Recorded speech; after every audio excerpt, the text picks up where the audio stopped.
Hi, I'm Curtin. And I'm Martin, And we've traveled the world. having brilliant conversations with amazing people We started recording them, because we wanted to share them with you. and this is one of them. So, all right, here we are.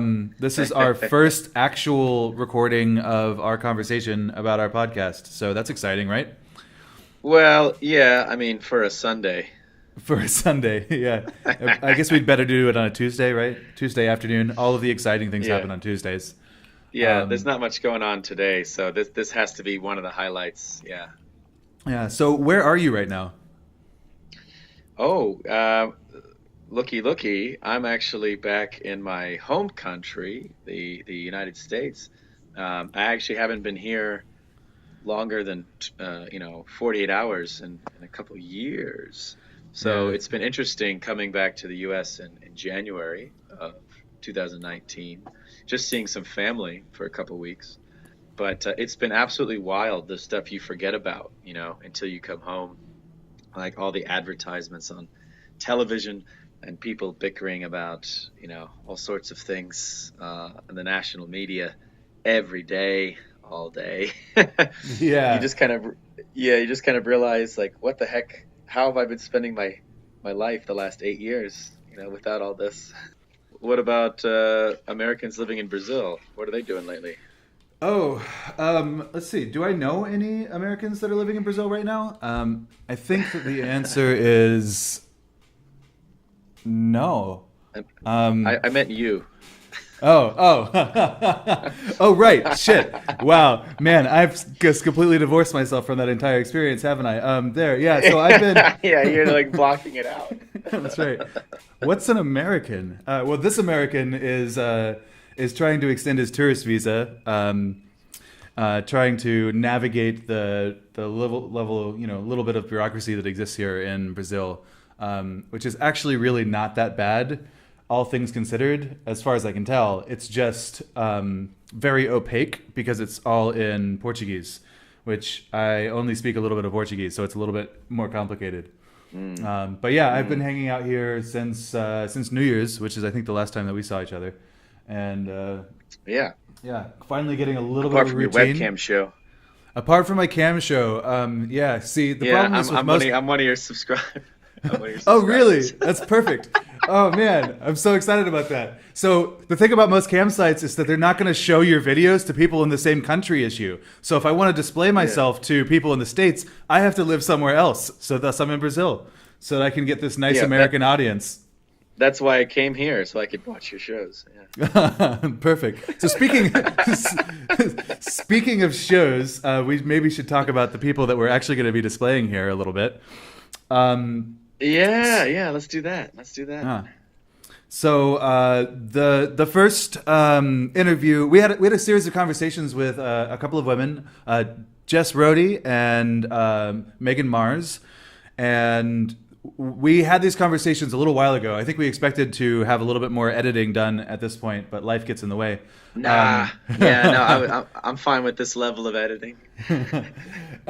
We had these in December after we got off the Nomad cruise in Porto das Galinhas. This is we're just going to play a couple of clips from those conversations we had. One which was sort of like an intentional interview, and then another one was us just sitting on a porch with some friends by the ocean. All of these were recorded on a cell phone, so you're going to hear a lot of like background noise and maybe some wind from the ocean there in one of these conversations. So bear with us. Don't worry, a little bit. now we're professionals. We have everything sorted from here on. Yeah, we're going to carry around an entire recording studio everywhere we go, both of us. So we actually have 2 recording studios, complete with special hardwoods which don't reflect the sounds but create a nice resonance. Right? Yeah.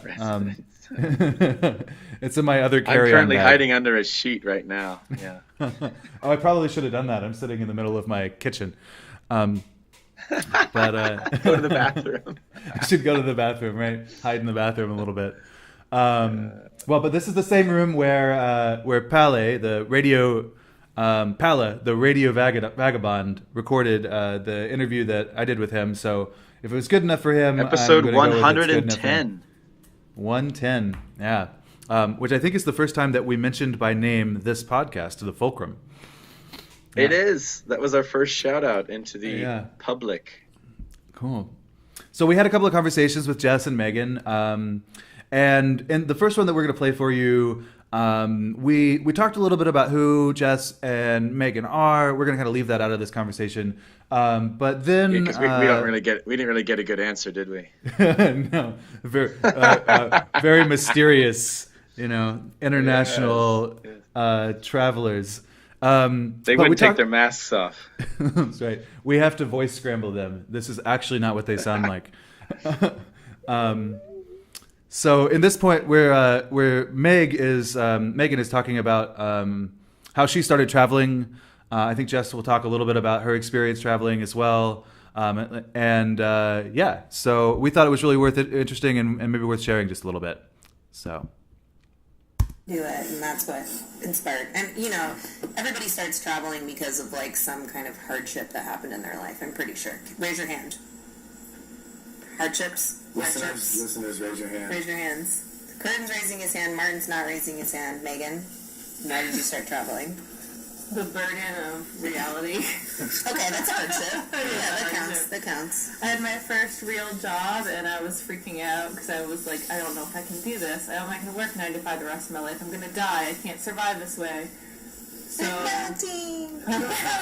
Help me! So I quit and traveled for 3 months alone, and it was scary for me and awesome. And actually, where'd I go? All over Europe. Basically, there was like an Airbnb, not Airbnb, a bed and breakfast I had stayed at the previous year, and so I worked for him for a little while, the owner there, and then traveled around Europe and Croatia. That's when I went to Croatia, and I loved Croatia, and I still love Croatia, and it was very empowering and fun.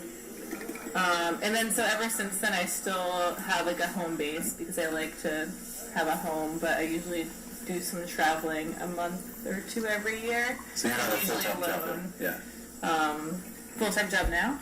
You don't travel full-time? No, I don't. No. A few months out of the year? Yeah, and usually alone because I want to travel for longer and go, take flights that are off-season, so it's usually hard to get friends to travel with me. Yeah. Most of our listeners don't have friends, so that's say relevant too. Most of our 5 listeners. I think it's 8 now. Yeah, you're probably right. Yeah.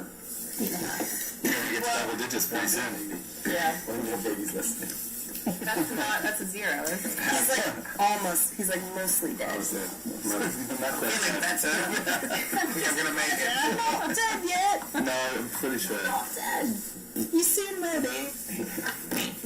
So I am a full-time traveler. So I guess to finish the story, I started traveling. Can I have one of these? Yeah. I started traveling like 1 month at a time and had a home base for a while. And then I heard about a program called the Remote Experience where it's kind of like Remote Year, but less commitment. You can commit to just a month. And I did a month in Mexico, and they get your co-working space and your apartment and your insurance. They do your SIM card, but I had they will do that. And an ambassador, like a person who's from the country that you're going to and that can tell you like what to do when you need to go to the hospital or, all those kind of important things that are actually really hard to figure out when you're in a country for the first time. Captain America kind of person. Yeah. That's right. So I did that for a month, and then I went back home after the month, and I was like, the bug had bitten me, and I was like, I have to do this. So I packed up my whole life. I moved out of my apartment. And since then, it's been 2 years, totally nomadic, no home base. So where was your apartment, and where was the first place you decided to go? I was living in D.C. Because I work for the government. And the first place I decided to go was Ecuador. The first place I went when I became nomadic was Buenos Aires.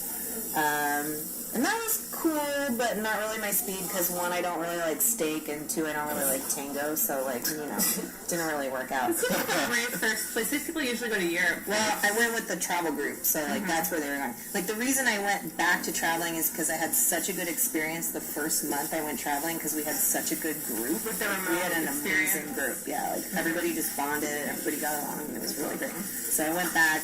It was mostly the same group, but then the program went to Europe, and then it became like a different group, and it wasn't as good of a group, and I spent 4 more months with them, and I was kind of like, I know how to do this now. It's kind of expensive. I don't need to pay for friends anymore.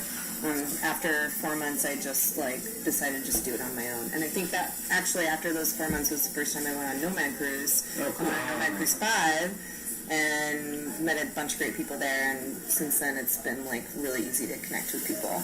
For some context, Nomad Cruise is the boat in the middle of the Atlantic that we all met on. Nomad Cruise 7, I think it was 7, right? So Cruise 5 was from Portugal to Panama or Spain to Panama? It was from the Canary Islands in Spain to Panama. Okay. Yeah, very similar to the one we just did. And since then, I've been traveling on my own, and I basically I also have a full-time job.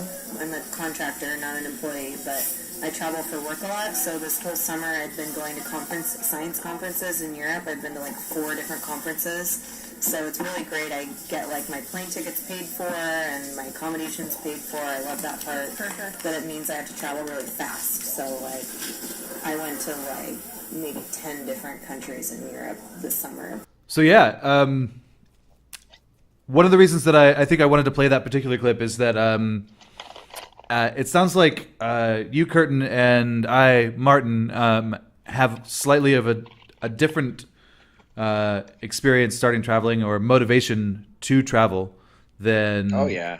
Yeah. So why did you start traveling? Me. Yeah. Well, for me, to be honest, it was the end of one dream. Okay. And I basically was dreamless. I had no ambition. I had no next step in front of me. And when I was 19, 20 years old, during that time, I found rugby. And I was playing rugby with some international people in Atlanta in the U.S. Okay. And I was getting pretty good at rugby. And one guy offered me a place to live in England, and they have better rugby over there. So I basically took him up on it, and I said, sure, I'll come live with your family in England, and I can live overseas. It wasn't more about traveling, right? I wanted to just play rugby in the best place I could. And once I lived there, I said, oh my gosh, I love it. I love how everything is similar but different. I love how I can tell my story, and I can listen to all these, wild, different, perspectives that I'd never even thought about before. Yeah. And once you're in Europe, then you pop over to Berlin for the World Cup, and you see 100 nationalities celebrating and cheering, and you're saying, "Oh, what else is there?" And you hear stories about India, and I met a New Zealand backpacker, and he had been on the road for 14 years straight. Jeez. And wow. Yeah, he was one of the early IT guys doing programming back in the the 80s and stuff. And he had left his company in 1992. Wow. And he had been traveling from 92 till 2006 just with a backpack. And he was telling me oh man, you got to go to Morocco and do the the dune buggies. You got to go to Mexico, learn how to surf and eat this shrimp cocktail stuff. You got to go to this, cave. And I was like, wow, you tell me more. And meeting people like this just really opened my eyes, and I didn't look back. How about you? Oh man. So I think, let's see, the first time I ever left the States, I was 21, I think. And I did it on credit cards. And it took me maybe a decade to pay off those credit cards. Maybe not quite a decade, but pretty close to it. Because I then the next year got the travel bug and went again on credit cards, having not paid off the first batch of credit cards. The American way, baby. The American That's way. right. Yeah, just figure it out. I was like, I'll make more later, so I can deal with this later. Why did you decide to go in the first place? Oh, I always wanted to travel. I've wanted to travel my entire life, and I've always been jealous of people that had been able to do it. I didn't have the resources or the wherewithal to make it happen when I was younger, and I would see people go on a vacation to Paris or go to Cancun with their family. And I was like, oh, that's so exotic, so cool. You got to go to the beach in Cancun and swim with dolphins. Oh, man. And then I was like, in my high school, they would do this like field trip that you could opt into. It was sort of like a mini class. And a lot of the mini classes would take their opportunity to go like, I don't know, study art in Paris for 2 weeks, or go and volunteer in Costa Rica, or Belize, or something like that, and sleep in a hammock. Which, like, when you're 14, is like, oh my god, I wish I could do that. That sounds so cool. Because all these people come back from these travel experiences, and they're like, oh my god, it was the best thing in the world. We had such an amazing time. They're like deep bonding experiences too, and I'm sitting here like. I went on a photography exhibition to the next town over. Yeah, and you had like Lunchables and Dunkaroos for lunch. Exactly. Yeah. Thanks for your story of hammocks and like coconuts that you picked from a tree. And then like you get to college, get to university, and people are doing study abroads, and I'm like, this is just never going to happen for me. And you know, you have this experience where you like bond deeply with your host family. And you meet all these other people. You learn a language, and I've always wanted to speak other languages, and I never have been able to. And they're like, "Oh, you just got to go there." And I finally got sick of it, and went on credit cards, which is what made me whatever. It pushed me over. Like the balance between me wanting to travel and me never being totally terrified of credit card debt finally pushed me over into the credit card debt situation. Yeah, that's so funny. That's amazing. So for you, it was kind of two big opposite forces, the be responsible versus I want to travel. And for me, I didn't even care. I just, it was some third factor that kind of pushed me over the edge. Okay. Yep. Well, I think it's interesting with Meg there, who went first. She didn't seem to have any actual problems. She had a job, she had a degree, she had colleagues in a house, but she definitely felt that there was something lacking. Yeah. And I think when she mentioned that fear of being stuck in something that she knew she wasn't passionate about, I think we might be one of the first generations that has the luxury to kind of follow that line of thinking. I'm sure our parents weren't. I'm sure that our parents weren't thrilled with their first entry level job, but they thought of the next 60 years of their lives saying, oh, well, at least I'll have stability. At least I'll have a retirement account. Whereas with us, maybe, I'm seeing a lot of us that have a nice job, that have the retirement account all set up, and then throw it away to go explore, Peru. I think that what's interesting is I actually think the exact opposite. So I think that our generation is one of the first that hasn't had that option. Well, maybe not one of the first, but our parents definitely had that option. They were part of the Beat generation and part of the hippie generation, which they didn't want their parents' 9-to-5 and 2-car garage, right? The suburban lifestyle was completely antithesis to what they wanted, and so they like just went out on the road and traveled. And just smoked a bunch of pot and hung out with rock stars and like went and formed a commune in the middle of Iowa, right? Right. And smoked pot on Jim Morrison's grave, which is an interesting experience, I can say. But our generation is, at least in the States, so saddled with like student loan debts, especially because we were told go to college. Everybody needs to go to college. You got to go to college. That people are scared to take risks, right? You can't go and quit your job because you got this loan to pay, and it's a special loan that you can't even forgive from bankruptcy. They can put you in jail. It's a special loan. It is a special loan. Yeah, it's with magical powers. You can imagine a shark going like, "Yeah, it's a special loan. It's a loan. Trust me, I'm not a loan shark." And so we have a lot of time, but for those of us who have gotten a career and have the 401k, jumping off of that train and then launching into something different is something that we do, right? Right. After you've achieved the stability. So our parents just assumed that their parents would take care of them, and for the most part, they were right. And we don't have that luxury because our parents' generation didn't always have that option. I mean, some of us do. Some of us definitely do. But I think that there is that experience of like that we have, which is getting on the treadmill, going through college, and then ending up in a cubicle, and everyone going, "Oh yeah, cubicles suck. We watched Fight Club. We know this is the worst thing ever." And but we didn't think it was going to be this bad. Holy crap! And I think really, to be honest, it's not that bad. It's just that we are now surrounded by so many temptations and options that how could we justify to ourselves spending 6 months in a cubicle when our friends are going to Machu Picchu and swimming with dolphins and having, teriyaki chicken cooked by their, new boyfriend. It seems like life is passing them by when maybe in reality it's not. It's only 6 months, get over it. But I think that's what Megan's saying, is that she started traveling alone, but in Croatia, she became empowered and she said, "Hey, I can do this." Yeah. I was right. There is more than what I had in my first job. And now she had finally found something that was worth, putting some effort into, maybe compromising and sacrificing in the future, and saying, "Hey, yes, my career is important, but I want to be able to travel for 3 months a year because I really, really enjoy that feeling." Yeah. And that's nice. And that's really nice. We have the ability now, because the internet, to have, a home base or working on the road.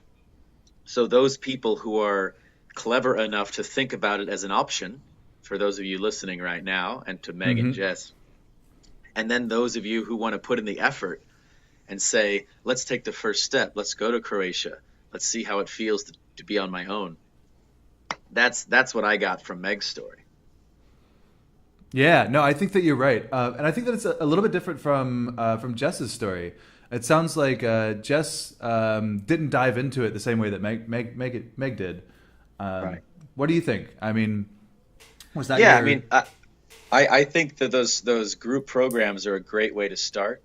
You don't have to plan everything yourself. And some people don't want to be in a beautiful place all by themselves. They see it as a waste. Like, why would I want to go to the most romantic place on earth and watch a sunrise by myself?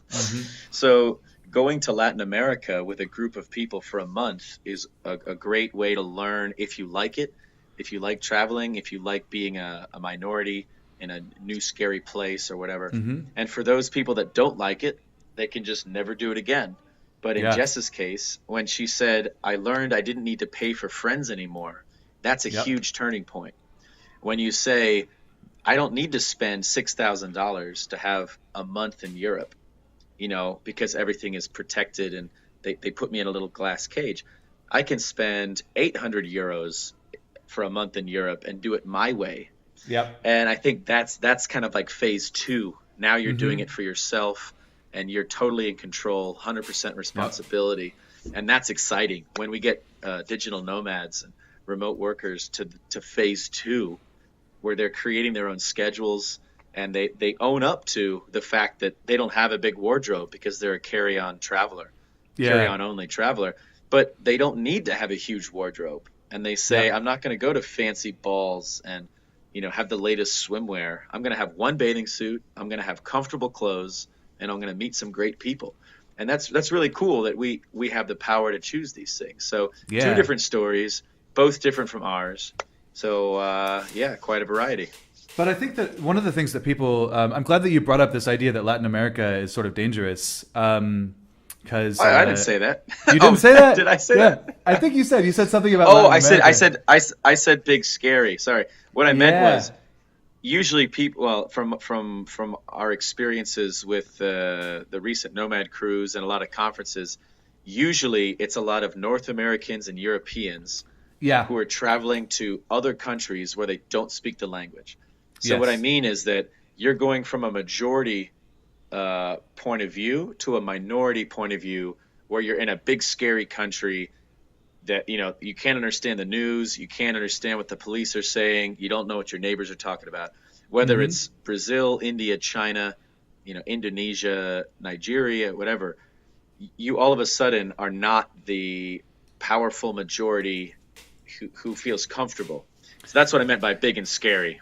Yeah, it's honestly that's one of the things that I love about traveling, and like going into a new place and having this like I don't know how to make internet work, right? I don't know how to ask for directions to a place. I got to figure this out. I got to find a place, and go through that, and you end up having to like trust people along the way, and so that's one of the reasons that you kind of make these like deep connections with people, and you have these sort of transformative experiences.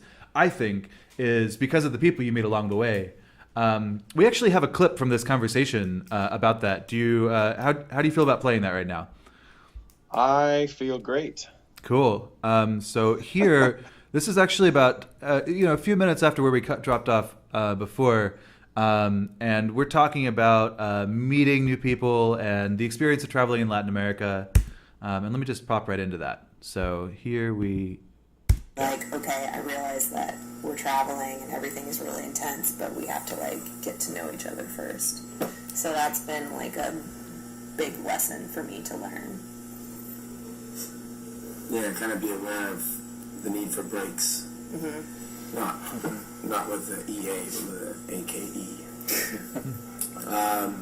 Yeah, that happens a lot. Right? From our experiences, you'll go to some hostel in Slovakia, and you'll meet a guy or a girl and spend the next 72 hours with the person every meal. And you see a beautiful sunrise, and it's just the two of you. And then this person invites you up to some weird mountain place with their friends. And all of a sudden you're like, whoa, how well do I know this person? Do I want to go out of cell signal range? Yep. And we had something similar a couple nights ago here in Brazil. Two of the girls from the cruise were eating with me. And two local Brazilian guys in their young, early 20s had met me. And so they saw me and joined us. And at the end of the night, the two girls and the two guys were headed to the same place. So the guys offered them a ride in their car. And they said, oh, you don't have to take a taxi if you don't want to. But, we're driving the same way. And it was only green flags. And the girls were like, oh, we really like these two guys. They're funny, they're interesting, they're sharing about their culture. But we're still not going to get in their car. Oh, good for them. Yeah. And then a couple days later, I was walking around the town and I saw the two guys again. And they were friendly again. And they said, yeah, it's too bad that, people don't trust each other. And they understood why, but they were just saying it's a shame because all the good people get treated like bad people. And then the bad people, fairly enough, get treated like bad people. But the bad people don't stop. They find a way to try to get what they want and cut the corners. Whereas the good people, have a little hit to their ego or whatever it is. And it's like how do we as travelers try to support the good people but keep ourselves safe at the same time? So I think that's a good green flag is when somebody is not pressuring you and not stopping with the stop signals. Like that's definitely something that I pick up on now. Like somebody who understands when I say no and says, okay, that's great. Yep, see you later. Like that means, okay, we can proceed with slowness, right? I think that's something that is not necessarily unique to traveling, though, and people all over. True. And like you were saying, you rely on the people you know, right? So you met these people through, or these two people met these people through Curtin, and so that's a touch point of trust, right? And you rely. He doesn't really know them. I mean. Yeah. Well, but you can't vouch for them, really. No, but there's a little bit of vouch, through continuity, right? So, if somebody is just trying to find somebody to drag into an alley, they're not going to spend the time to develop a relationship, right? Necessarily. Right? Maybe not. A good story. Okay. This is good. I like this. I like being wrong. So on the last cruise, I met a non-nomad cruiser who was an older woman who was just very fun and interesting. She was a German woman living in Turkey. And because I have issues with my parents, I was kind of like, oh, you can be my adopted mom. Yay.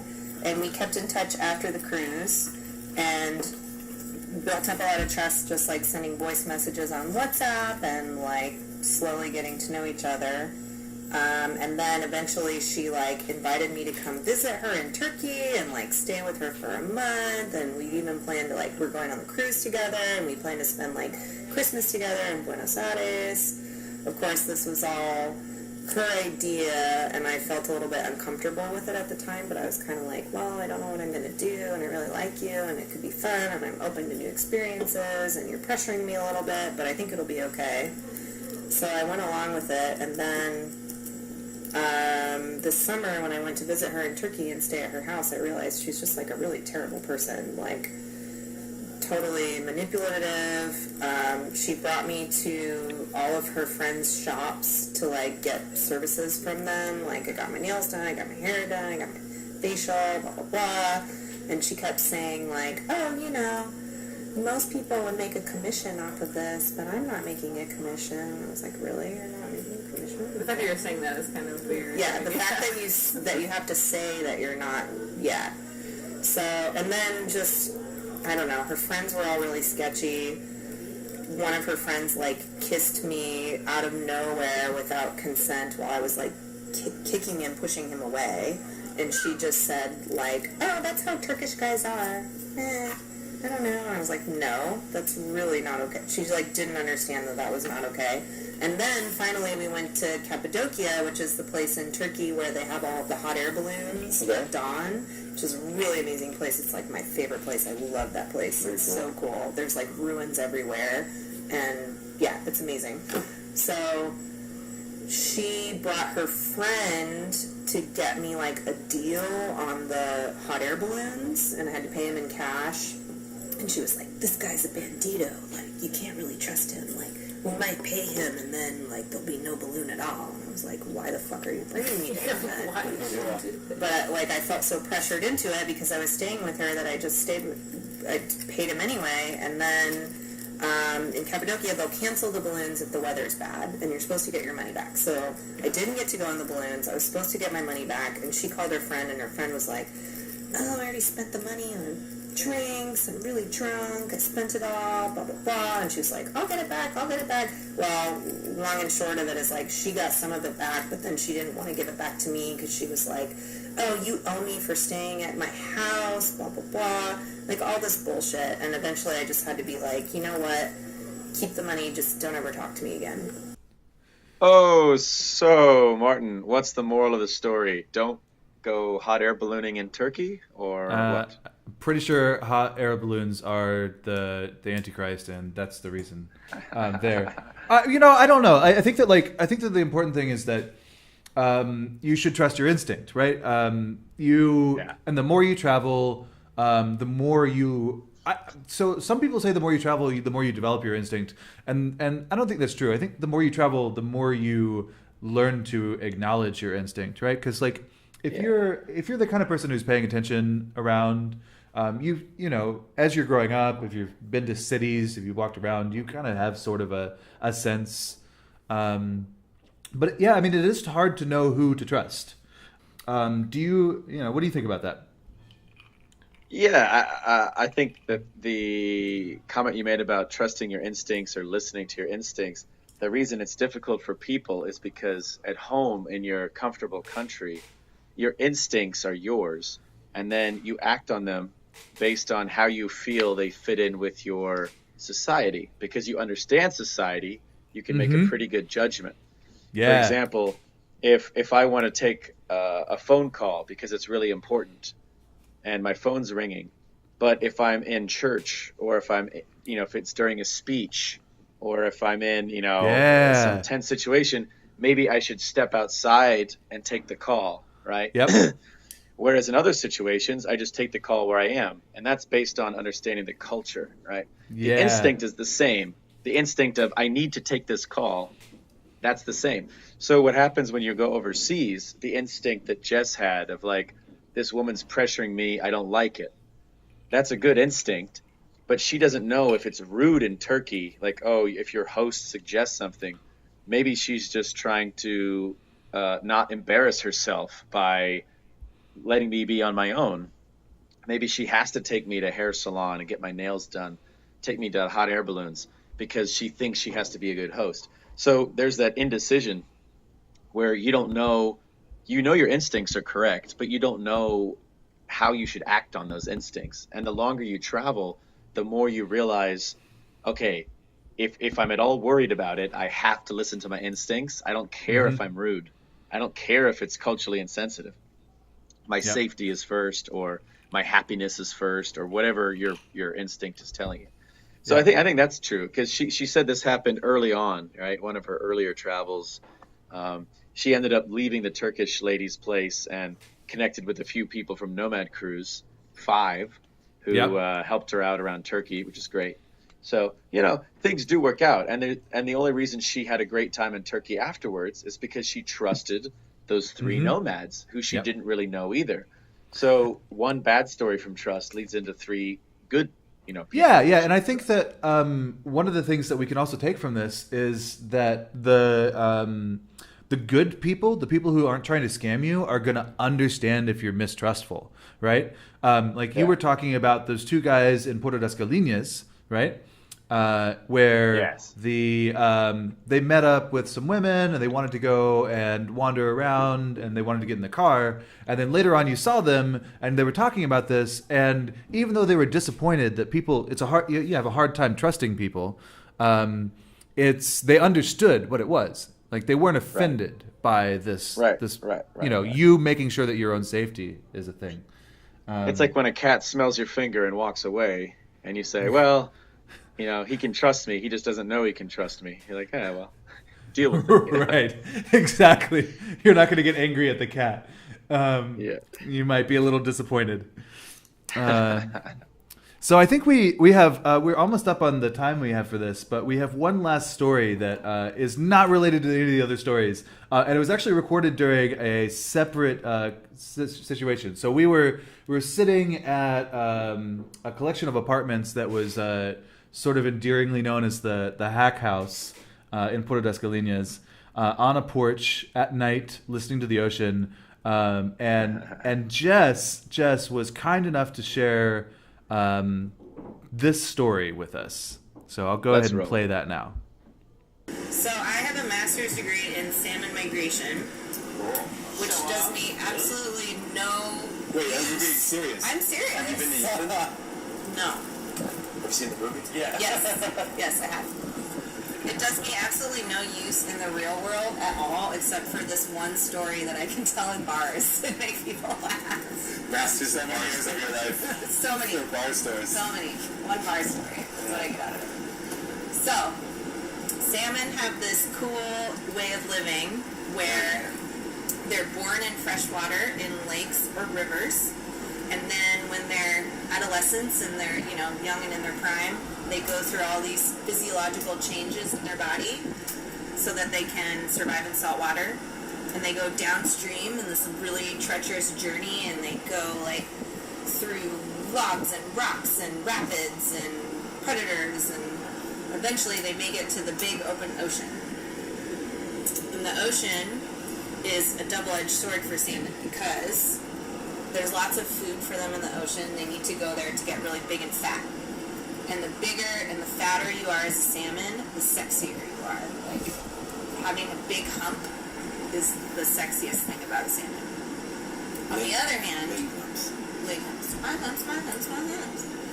But it's mostly men. Men have the bigger humps in salmon, obviously, because they're the shiny ones, right? Yeah. Check it out. So, but the problem is, when you're in the ocean as a salmon, there's more predators there. So it's actually a really dangerous place to live. So salmon live in the ocean for anywhere from 1 to 3 years, and then they go back to pretty much the exact place where they were born.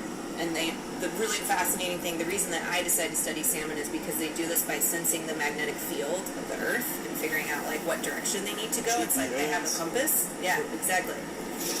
And then when they get close enough to their home river, then they smell the scent of their river, and they can go find the exact place where they were born.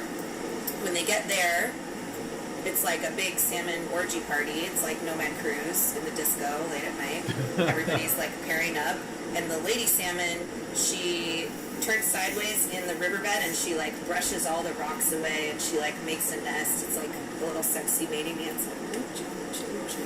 And then the man's waiting for her, and then she lays her eggs all up, and then they do this crazy. Oh, they do this when the male salmon.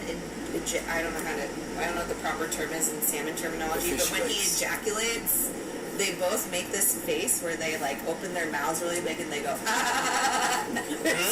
Yeah, Google it. It's this crazy salmon face. Yeah, like side by side like this ah, and they're like in a trance, and then it's all white and milky, and they're like in this little salmon love nest, right? So that's what normally happens. What's the band name? Salmon Love Nest? Oh, wait, I forgot. The most important part is after that happens, then they die, like, immediately, because they went on this treacherous journey up the river where they're so... Died too? Huh? Did the girl die? They all die. It's like a big salmon death orgy. It's like... Like the Matrix. Yeah. The machines are running. This is fun so far. I like it. I know, it's really fun. Fun bar story. Magnetic death sex. It's everything you want. I feel like we just started the metal band. Sorry, the part that I forgot. This is why I told the story at the storytelling workshop, so I could like get it down. But I always forget parts. So when they're going upstream, they actually like have already gone through the physiological changes that make them really sexy. Like their hump is really big, and their jaw gets like this. It's like so they can't actually eat anything. So they're just for sex at that point. The whole time they go up the river, it takes like days to weeks. They're not eating anything, and they're just like jumping up waterfalls and avoiding bears. Yeah. And then they have sex, and then they die. Wow, life's all about sex. It's all about sex. Avoiding bears. And not eating. Okay. Next story. No, she's not done yet. Oh. She hasn't even got to the punchlines. No. So This has been good so far. Wow. that's what normally Feel while you're happens. ahead. Everybody calm down.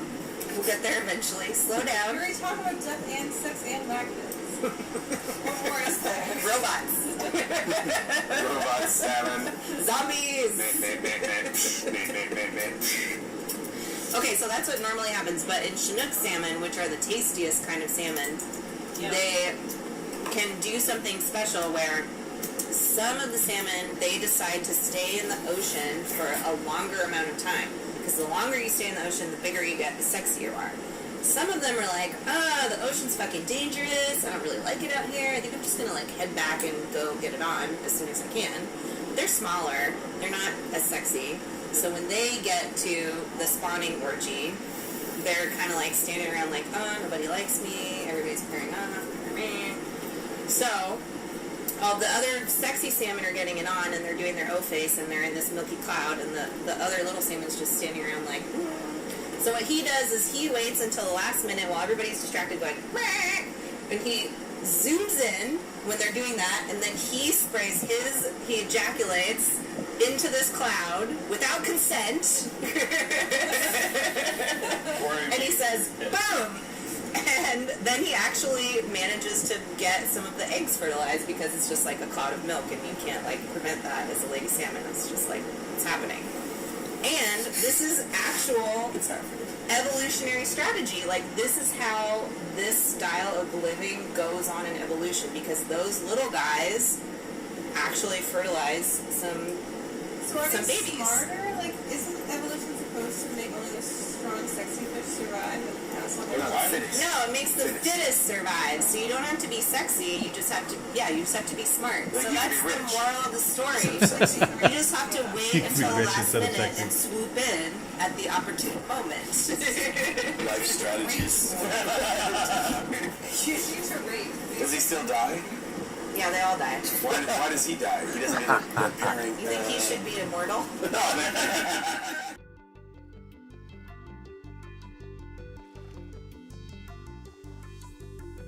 So that about wraps it up for us today. Whew, my bones are tired. All of you listening out there, you can find us on that social media. You can find us at Fulcrum Podcast on all of the platforms except the one you're looking for. Yeah, that one's expensive. That one's hard to get. Yeah. We're not cool enough yet. Or try that email. We can do fulcrumpodcast@gmail.com. And if you like that, find us in the next episode. Hear a couple of clips from that conversation. Oh, that was good. Yeah. I like that. I think we leave it at that one. Yeah. Let's. Do you want to replay that one? Sure. All right. Replay. Let's stop. Hey.